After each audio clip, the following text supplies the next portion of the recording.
அஸ்ஸலாமு அலைக்கும். Hi friends, welcome back to my channel. இன்றைக்கி வீடியோவில் என்ன பார்க்க போகிறோம் அப்படின்னா, என்ன சிஸ்டர் வீடியோவே போடலை, வீடியோ பக்கமே ஆளை காணோம், எங்கே போயிட்டீங்க, தொலைஞ்சு போயிட்டீங்க, காணாமல் போயிட்டீங்க அப்படின்னு என்னை தேடின ஃப்ரெண்ட்ஸ்க்காக தான் இந்த வீடியோ பார்க்கும்போதே தெரியும் நான் ஏன் இவ்வளோ நாளாக வீடியோவே போட முடியலை என்னால் அப்படின்னு சொல்லிட்டு. ஆக்சுவலி இந்த வீடியோ எடுத்தது வந்து நோம்பு நேரத்தில் என்னோடய டே எப்படி போகுதுன்னு உங்களுக்கு காட்டலான்னு சொல்லிட்டு எடுத்த விலாக் தான் இது. பட் இதை பார்க்கும்போதே உங்களுக்கு தெரியும் ஏன் சபி சிஸ்டர் இவ்வளோ நாள் வீடியோ போடலை அப்படின்னு சொல்லிட்டு. ஓகேவா?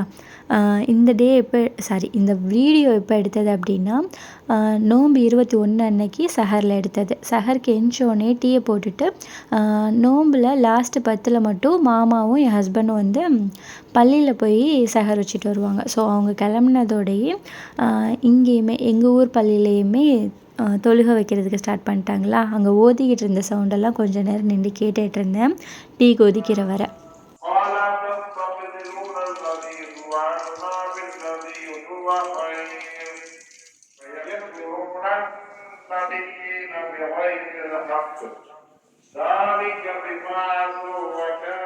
சஹரில் லேட்டாக எழுந்துச்சி அறக்க பறக்க டீ போட்டு சாப்பிட்டுட்டு தண்ணி குடிச்சிட்டு ஓதிட்டு தொழுதுட்டு தூங்குறதை விட கொஞ்சம் நேரத்துக்கு முன்னாடியே எழுந்திட்டோம் அப்படின்னா ரொம்ப பீஸ்ஃபுல்லாக இருக்கிற மாதிரி இருக்கும் எனக்கு அந்த டே.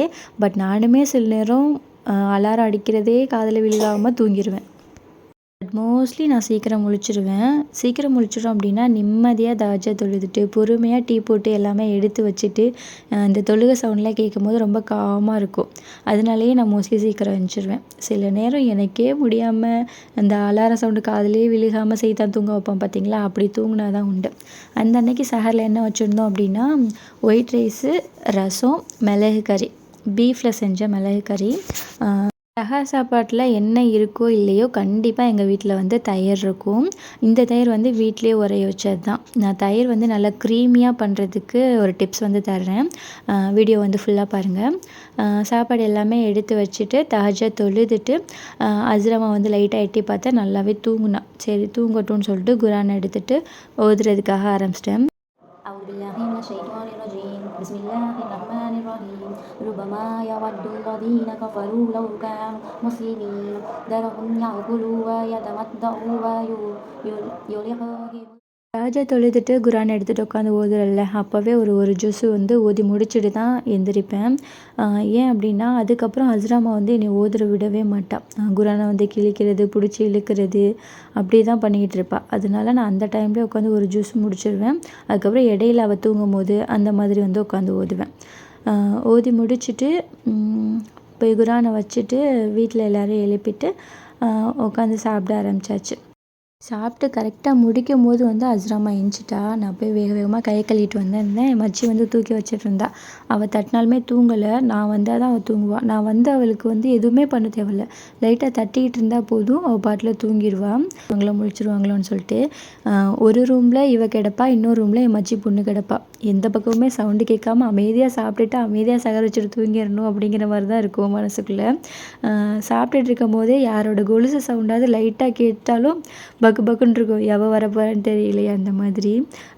கொஞ்சம் நேரம் தட்டி விட்டுட்டு போட்டேன், மறுபடியும் முழிச்சிட்டா. நீங்கள் நினைக்கலாம் சஹர் தானே, எல்லோரும் முழிச்சு தானே இருக்கீங்க, பாப்பாவும் முழிச்சு விளையாட விட்டுட்டு நீங்கள் சாப்பிட்டுட்டு தொழுதுட்டு தூங்குனா என்ன அப்படின்னு சொல்லிட்டு. இப்போ அவளை வெளியே கொண்டு வந்து வெளிச்சத்தில் வச்சு விளையாட ஆரம்பிச்சிட்டேன் அப்படின்னா விடிய விடிய தூங்க மாட்டா அவள். விடியன்னா எப்படி சொல்கிறது, நம்ம வந்து தொழுதுட்டு கொஞ்சம் நேரமாக தூங்கி எழுந்திரிக்கணும்னு நினைப்போம்ல காலையில். ஏன்னா அந்த டைமில் நம்ம தூங்கினா தான் உண்டு. மற்ற நேரம்லாம் பிள்ளைங்களோட சரியாக போயிடும். அந்த நேரமும் நம்மளுக்கு கிடைக்கல அப்படின்னு வச்சுக்கோங்களேன், ஒரு மாதிரி தலை வலிக்க ஆரம்பிச்சிடும். இதுக்காகவே முழிச்சிட்டா ரொம்ப அமைதியாக அவளை தூங்க வச்சுட்டு தான் வெளியே போகணும். நான் இடையில டீ குடிக்கலைன்னாலும் பரவாயில்ல, சஹருக்கு சாப்பிடலைன்னாலும் பரவாயில்ல, இவன் எந்திரிக்காமல் இருந்தால் போதும் அப்படிங்கிற மாதிரி மைண்டில் வந்து செட் ஆயிடுச்சு இப்போல்லாம். என் பொறுமையெல்லாம் அவளுக்கு கொடுத்து நான் தூங்க வச்சுட்டு வந்து பாத்திரம் நான் சாப்பிட்டது மட்டும் இருந்துச்சு. சரி அதையாவது கழுவலான்னு தொட தான் போனேன். மறுபடியும் உட்காந்து எந்திச்சி உட்காந்து சரி இதுக்கு மேலே சரி வராது அப்படின்ட்டு நம்ம பாத்திரம் நான் காலையில் கூட விளைக்கலாம், நீ வந்து தூங்குமாவா அப்படின்னு சொல்லிட்டு மறுபடியும் அவளை பிடிச்சி தூங்க போட்டுட்டு இருந்தேன். படுங்க.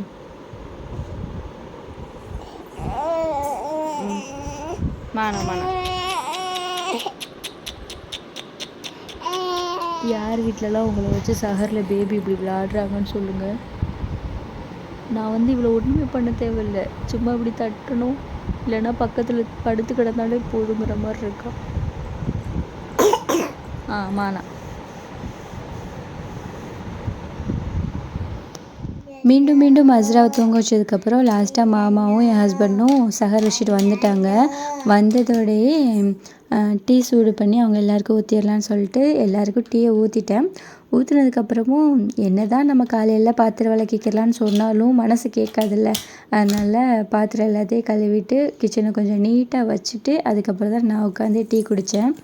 டீ குடித்ததோடையே என் ஹஸ்பண்ட் ஆஃபீஸ்க்கு வந்து அக்கௌண்ட்ஸ் கொஞ்சம் என்ட்ரி பண்ண வேண்டியது இருந்துச்சு. அது எப்போயுமே நான் தான் பண்ணுவேன். ஒரு 2 3 நாளாக பண்ணாமலே விட்டுட்டேன்.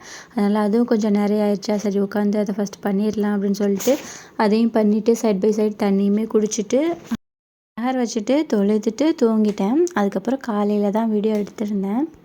காலையில் எந்திரிச்சதோடையே வடைக்கு வந்து ஊற வச்சுட்டேன். ஒரு பக்கம் உளுந்தும் இன்னொரு பக்கம் வந்து வெள்ளை பட்டாணியும் ஊற வச்சுருக்கேன். வெள்ளை பட்டாணி எதுக்கு பார்த்திங்க அப்படின்னா பருப்பு வடை இருக்குல்ல, அது செய்கிறதுக்காக தான். பருப்பு வடை வந்து நம்ம எப்பயும் செய்வோம்ல பருப்பு, அதில் செய்கிறத விட இந்த வெள்ளை பட்டாணியில் செய்யும்போது நல்லா கிறிஸ்பியாகவும் நல்லா டேஸ்டியாகவும் இருக்கும்.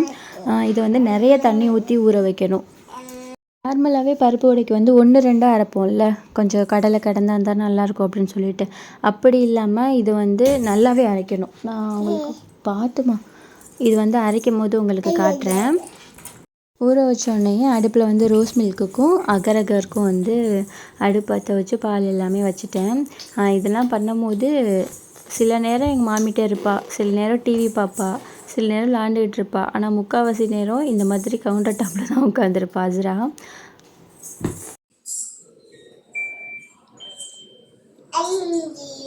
எப்படி பண்ணோம் எப்படி பண்ணோம்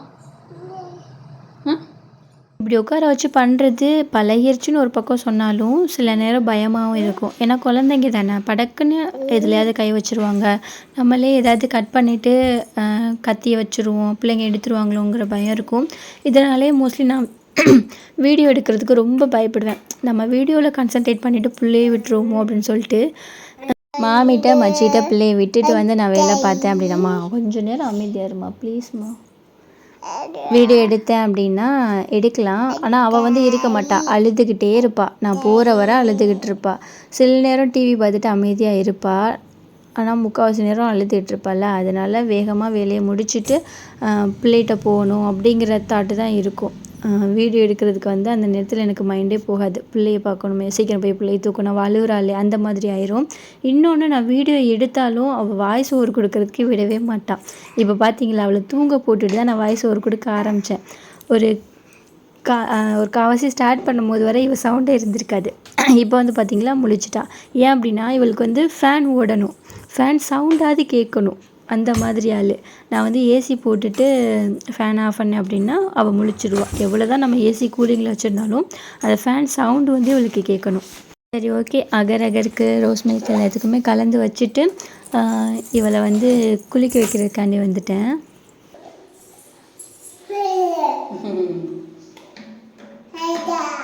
ஹாய், என்ன பண்ண போற? என்ன பண்ண போற? குளிக்க போறியா? ட்ரெஸ் கழட்டல? ட்ரெஸ்ஸு கழட்ட வேணாமா? ப்ரஷ் பண்ணிக்கலாமா? ப்ரஷ் பண்ணிவிட்டு குளிப்போமா? குளிக்க முன்னாடி ப்ரஷ் பண்ணிக்கலாம். நான் பண்ணி விட்றேன், வா. நோ,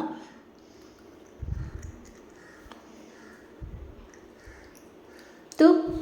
எல்லாருக்கும் கொஸ்டின் வந்திருக்கும், அஸ்ராவை பார்த்து ரொம்ப நாள் ஆச்சுல, பிள்ளைக்கு வயசு என்ன அப்படின்னு சொல்லிட்டு. பிள்ளைக்கு வந்து 1 வயசு 7 மாதம் வந்து ஆச்சு. அல்ஹம்துலில்லாஹ். அவளை ஃப்ரெஷ் ஆக்கி கிளப்பி விட்டுட்டு சரி விளையாட போயிடுவான்னு சொல்லிட்டு அவளுமே இறங்க தான் போனான். இறங்கி போகும்போது என்ன நினச்சாலும் தெரியல, மறுபடியும் ஏறி வந்து உட்காந்துட்டேன். இல்லை அடுப்பில் சரியா? போமா? வாங்க போகலாம்.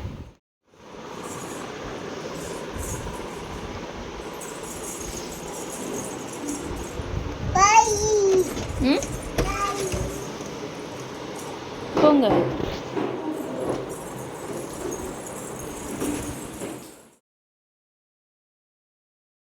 சஹரில் எங்களுக்கு ஆக்கின சாப்பாடு மிச்சம் இருக்குமா, அதை இந்த மாதிரி பாயில் பண்ணி கொடுத்துட்டோம் அப்படின்னா, பிள்ளைங்க 2 பேர் தானே, அவங்க 2 பேரும் சாப்பிட்டுக்குருவாங்க.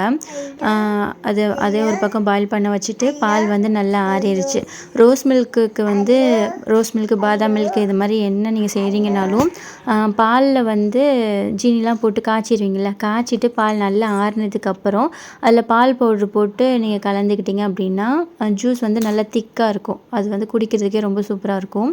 அது ஒரு பக்கம் பண்ணிவிட்டு அகர் வந்து டபுள் லேயராக வைக்கலாம் அப்படின்ட்டு ஃபஸ்ட்டு வந்து பிஸ்தா ஃப்ளேவர் கலக்கி அதை வந்து ஊறுங்கிறேன் செட் ஆகிறதுக்காக வந்து வச்சுட்டேன்.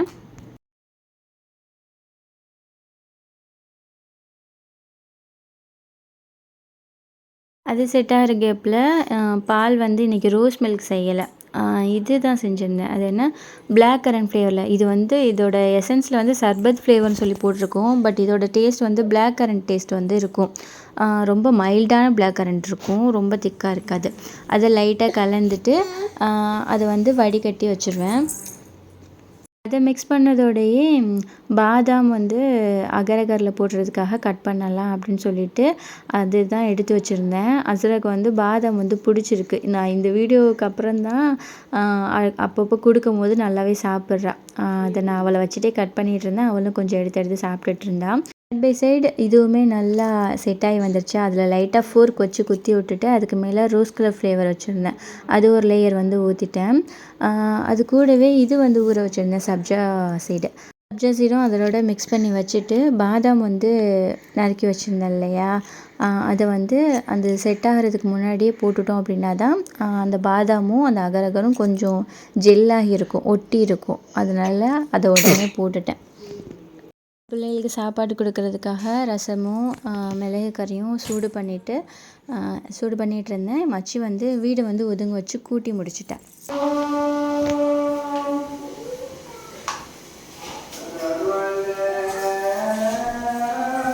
விழுந்துட்டால இந்த உட்காந்துருக்கால.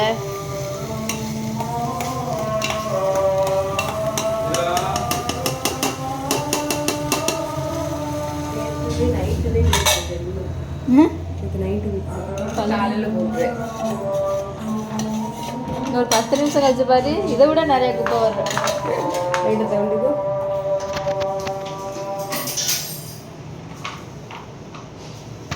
இன்னவ தான் இந்த வார்த்தை வர்றான்னு பார்த்தோன்னா, பெரியவ இருக்காளே அவள் அதுக்கு மேலே சரியான சுட்டி. அவள் இப்படி தான் எதுலையாவது ஏறி நிற்பா, குதிப்பா, விழுகுவா, அழுகுவா. அந்த மாதிரி ஆம்பளை பசங்க தான் சேட்டை பண்ணுவாங்க, பொம்பளை பிள்ளைங்கள்லாம் அமைதியாக இருக்குங்க சொல்லி கேட்டுட்டு. அந்த மாதிரி தான் நாங்களும் நினச்சோம். ஆனால் இவளுக்கு கூட இருக்கும் போது தான் தெரியுது, ஆம்பளை பசங்கனாலும் அதே சேட்டை தான், பொம்பளை பிள்ளைங்கனாலும் அதே சேட்டை தான் அப்படின்னு சொல்லிட்டு.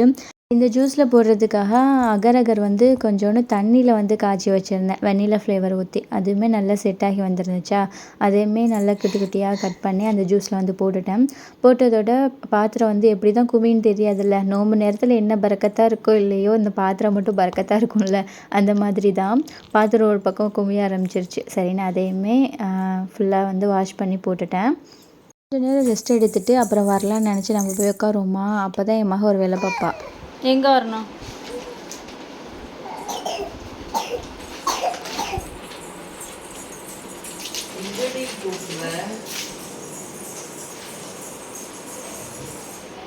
எதுக்கு ரூமுக்கு?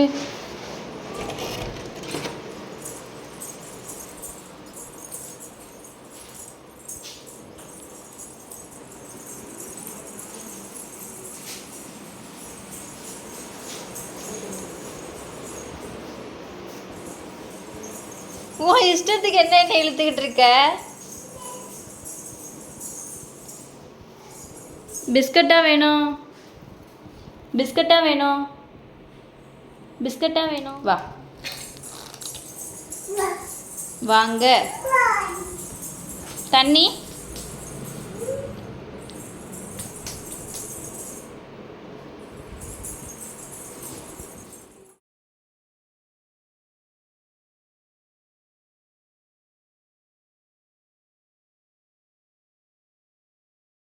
ஏங்க நம்ம வேலை பார்க்கும்போது கூட கூடவே இருந்துச்சுனாலும் அமைதியாக இருந்துருங்க. ஆனால் நம்ம ரெஸ்ட் எடுக்கலான்னு சொல்லிட்டு கொஞ்ச நேரம் வந்து உட்காந்தா தான் என்ன ஆகுமோ தெரியாது. அங்கே எந்திச்சுவா இங்கே வந்துச்சுவான்னு அவள் இஷ்டத்துக்கு என்னை கூட்டிகிட்டு அலைவா. என்னம்மா மாறுவ? பிஸ்கட்டாக வேணும்? சாப்பிட்ணும். சாப்பிடணும். பிஸ்கட்லாம் சாப்பிடக்கூடாது ஓயாமல். ஓகேவா? இப்போ சாப்பிடணும்ல, சோறு சாப்பிடணும்ல, சாப்பிடணும்ல. பிஸ்கட்லாம் கிடையாது. No no. போகிறேன், நான் போகிறேன். கல்லழுவ தானே, கல்லழுவ தானே. அழுகவுமே சோத்தை போட்டு என் மச்சி வந்து இவளுக்கும் அவளுக்கும் 2 பேருக்கும் சாப்பாடு ஊட்டி ட்ரெஸ்லாம் மாற்றி தூங்க வச்சிட்டோம். தூங்க வச்சதுக்கப்புறம் தான் நான் லொஹரே தொழுகுவேன். தொழுதுட்டு கொஞ்சம் நேரம் ஓதிக்கிட்டுருப்பேன். ஓதி முடிச்சதுக்கப்புறம் அகர் வந்து ஊற்றி செட் ஆகிறதுக்கு வச்சுருந்தேன்ல, அது எல்லாத்தையும் எடுத்து ஃப்ரிட்ஜில் வச்சுருவோம். ஏன்னா நோன்பு திறந்த உடனேயே அகர்லாம் சாப்பிட மாட்டாங்க வீட்டில். நைட்டு தூங்க போகும்போது தான் சாப்பிடுவாங்க. ஏன்னா டின்னர் சாப்பிட மாட்டாங்க வீட்டில். இதை சாப்பிட்டுட்டு கஸ்டர்டு வச்சுருந்தேன்னா கஸ்டர்டு, அகர் வச்சுருந்தேன்னா அகர் என்ன இருக்கோ அதை சாப்பிட்டுட்டு தூங்கிடுவாங்க. இது எல்லாத்தையும் உள்ளே எடுத்து வைக்கும் போது தான் பார்க்குறேன் தயிர் வந்து காலியாக இருந்துச்சு. கொஞ்சோண்டு தான் இருந்துச்சு. அது வந்து சஹருக்கு எல்லாருக்கும் பத்தாது இல்லையா, அதையுமே எடுத்துட்டு பக்கத்தில் வந்து நைட்டு சஹருக்காக தட்டைப்பயித்து புளிக்குழம்பு இருக்குல்ல, அது வைக்கலாம்னு சொல்லிட்டு அதை குக்கரில் போட்டுட்டு சிம்மில் வச்சு தான் பால் வந்து காய்ச்சினேன் தயிர் ஊற ஊற்றுறதுக்காக. அது பொங்கி ஊற்றிருச்சு. அதில் நானே சிம்மில் வச்சுருக்கேன். அதுவும் இருக்கிற அடுப்புலேயே குட்டி அடுப்பில் வச்சுருக்கேன். அதில் நம்ம தண்ணி கூட ஊற்ற மாட்டோம் தயிருக்கு. இருந்தும் அது பொங்கி உடஞ்சிச்சு. சரி நீ எனக்கு வேலை வைக்கணும்னு நினச்சிட்ட, அதை நடத்திட்ட, அவ்வளோதான் அப்படின்னு சொல்லிட்டு பக்கத்து அடுப்பில் அதை மாற்றிட்டேன். தட்டைப்பயித்து புளிக்குழம்பு வைக்கிறதுக்காக காய்கறி வந்து கத்திரிக்காய் தான் எடுத்திருந்தேன். கத்திரிக்காய், சின்ன வெங்காயம், வெள்ளைப்பூடு போட்டு பண்ணிக்கலாம் அப்படின்ட்டு. ஏன்னா நாங்கள் 3 பேர் தானே, காய்கறிலாம் அதில் எடுத்து சாப்பிடவும் முடியாது. அதனால் கத்திரிக்காய் மட்டும் வாசனைக்காக போட்டேன். கத்திரிக்காய் வந்து மாமா ஊரில் இருந்து வாங்கிட்டு வந்திருந்தாங்க. அங்கே அறுவடை பண்ணது வந்து கொடுத்து விட்டுருந்தாங்க மாமாவுக்கு தெரிஞ்சவங்க. அந்த கத்திரிக்காய் நல்லா நாட்டு கத்திரிக்காய்.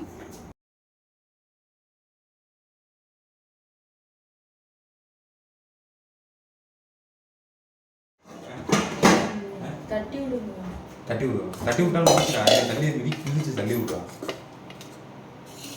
என்ன செய்ய முழிச்சிட்டேன்னு சொல்லவும் வேகமாக அடுப்பு எல்லாத்தையும் ஆஃப் பண்ணிவிட்டு ஃபேனை மட்டும் போட்டுட்டு போயிட்டேன். சரி தயிர் கொஞ்சம் ஆறட்டும் பால் அப்படின்னு சொல்லிட்டு போனேன். அப்புறம் என் மச்சி வந்து நான் பார்த்துக்கிறேன் நீ போ அப்படின்னு சொல்லிட்டா. அவள் வந்து அவளை வச்சுக்கிட்டே ஜூஸ் போடுறது இந்த மாதிரிலாம் பண்ணிடுவாளா. சரி அவள் பண்ணட்டும், இதை நம்ம பண்ணிக்கிடலாம் அப்படின்னு சொல்லிட்டு தயிருக்கு வந்து உர ஊற்றி வச்சுக்கிட்டு இருந்தேன்.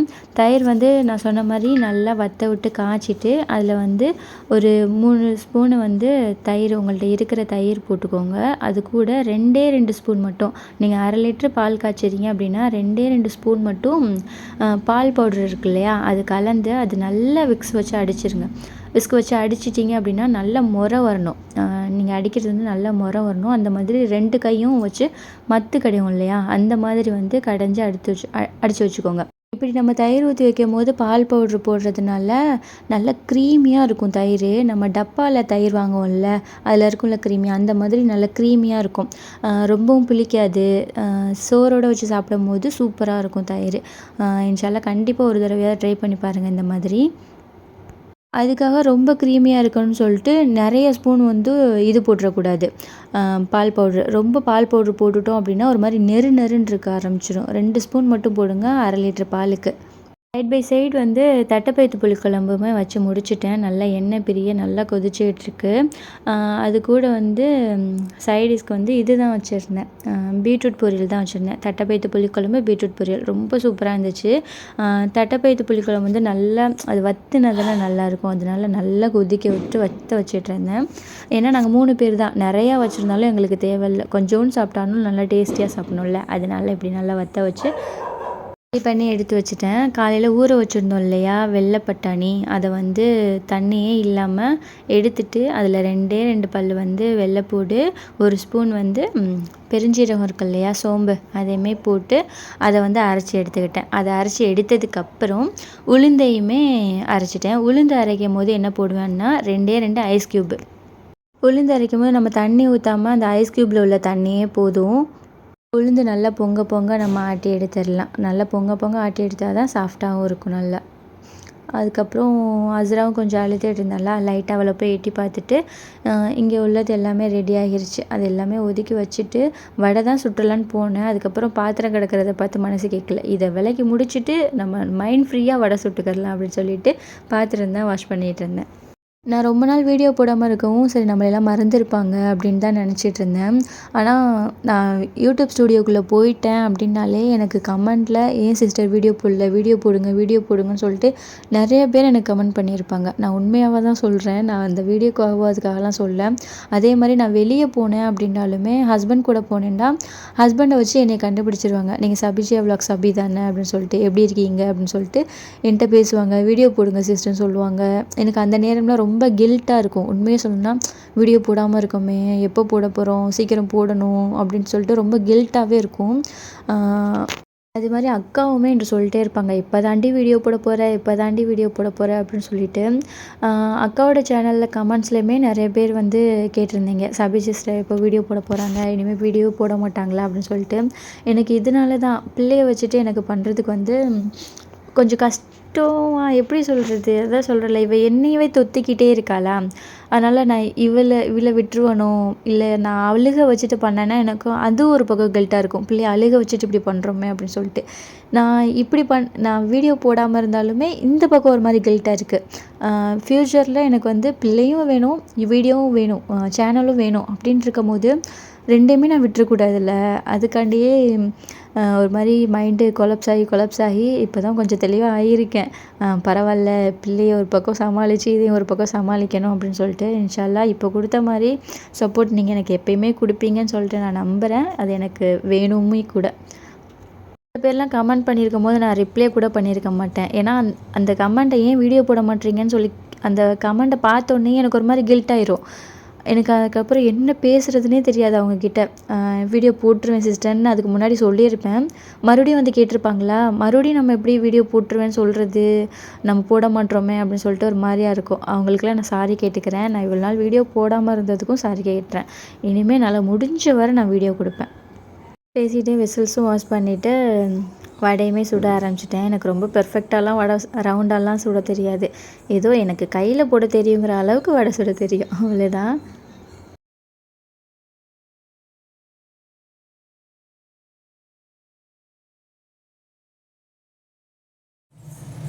Thank you thank you thank you. எதுக்கு போதுமண்ணா? உளுந்த வடைக்கு அரைச்சது மட்டும் கொஞ்சம் எக்ஸ்ட்ரா இருந்துச்சா, அதை மட்டும் எடுத்து வச்சு வேறு ஒரு பாக்ஸில் எடுத்து வச்சுட்டேன். அடுத்த நாள் செஞ்சுக்கலாம் அப்படின்னு சொல்லிட்டு. உளுந்த வடை மட்டும் வீட்டில் எப்போயுமே எக்ஸ்ட்ரா இருக்கிற மாதிரி பார்த்துக்கிறது. ஏன்னா மற்றது இல்லைண்டா கூட பரவாயில்ல, உளுந்த வடை வந்து பிள்ளைங்க சாப்பிடுவாங்களா, அதனால இது மட்டும் கொஞ்சமாவது எக்ஸ்ட்ரா எடுத்து வச்சிடுறது. மற்ற எல்லாருக்குமே அளவாக ஆளுக்கு இத்தனை வடை இத்தனை சம்சா அந்த மாதிரி தான் பண்ணிக்கிடுவேன். இன்றைக்கி வந்து உளுந்த வடையும் பருப்பு வடையும் மட்டும்தான் பண்ணேன். சம்சா பஜ்ஜியோ எதுவும் பண்ணலை. நான் சொல்லியிருந்தேன் இல்லையா, அந்த பருப்பு வடைக்கு வந்து நல்லா அரைக்கணும்னு சொல்லிட்டு. இது பார்த்திங்களா, இந்த அளவுக்கு வந்து அரைக்கணும். உங்களுக்கு கையில் பிடிச்சி பார்க்கும்போது பைண்டிங் கிடைக்கல அப்படின்னா லைட்டாக தண்ணி தொளிச்சிட்டு வந்து அரைச்சிக்கோங்க. இந்த மாதிரி நல்ல உருட்டை வரும். இப்படி அரைச்சிட்டு நம்ம உள்ளங்கையில் வச்சு நம்ம அமுக்கணும், ப்ரெஷ் பண்ணோம் அப்படின்னா சுற்றி லேசாகவும் நடுவில் வந்து நல்லா ஆமை மாதிரி குண்டாக இருப்பாங்க. அது அப்படியே நம்ம வந்து பொரிச்சு எடுத்துடலாம். அதை அரைக்கும் போது வெள்ளைப்பூடும் பெருஞ்சீரகம் போட்டோம் இல்லையா, சுடும் போது என்ன பண்ணுவேன் அப்படின்னா வெங்காயம், கொத்தமல்லி, கருவேப்பிலை, உப்பு, அது கூட வந்து பச்சை மிளகா வந்து போட மாட்டேன். சில நேரம் பிள்ளைங்க திம்பாங்களா, அதனால பச்சை மிளகா போடாமல் காஷ்மீர் சில்லி மிளகா பொடி இருக்கு இல்லையா, அது மட்டும் ஒரு ஸ்பூன் போட்டுட்டு நல்லா பரட்டி விட்டுருவேன். எல்லாமே சுட்டு ரெடி பண்ணி எடுத்து வச்சாச்சு. அந்த அன்றைக்கி இஃப்தாருக்கு என்னெல்லாம்னு சொல்லி காட்டுறேன். பள்ளிவாசல்லேருந்து வந்த நோம்பு கஞ்சி. எங்கள் ஊர் சக்கரைக்கோட்டையில் விட ராம்நாட்டில் அருப்புக்கார தெருவா பற்றக்கார தெருவான்னு சொல்லி எனக்கு தெரியலை, அந்த ஏரியாவில் போடுற கஞ்சி வந்து நல்லா இருக்குமா, ரொம்ப பிடிக்குமா, அதனால் ஹஸ்பண்ட் வந்து அங்கே போய் தான் வாங்கிட்டு வருவாங்க. முன்னாடி என் சேனல் பார்க்குறவங்களுக்கு தெரியும், நோம்பு நேரத்தில் எங்கள் வீட்டில் நிறைய ஜூஸ் இருக்குன்னு சொல்லிட்டு. இப்போ வந்து ஜூஸ் எல்லாம் கொஞ்சம் கம்மி பண்ணியாச்சு. அந்த அன்னைக்கு என்ன ஜூஸ் இருந்துச்சு அப்படின்னா, பிளாக் கரண்டில் பால் ஜூஸ் போட்டிருந்தேன் இல்லையா, அதுவும் கொய்யாப்பழ ஜூஸ் வந்து மச்சி வந்து போட்டிருந்தா, அந்த ஜூஸும் தான் இருந்துச்சு. அது கூட நம்ம செஞ்ச அகரகரு, வடை, இது உளுந்த வடை, பருப்பு வடை இது எல்லாமே இருந்துச்சு. இதை வச்சு அல்ஹம்துலில்லாஹ் அன்னைக்கு வந்து நோன்பு திறந்தாச்சு.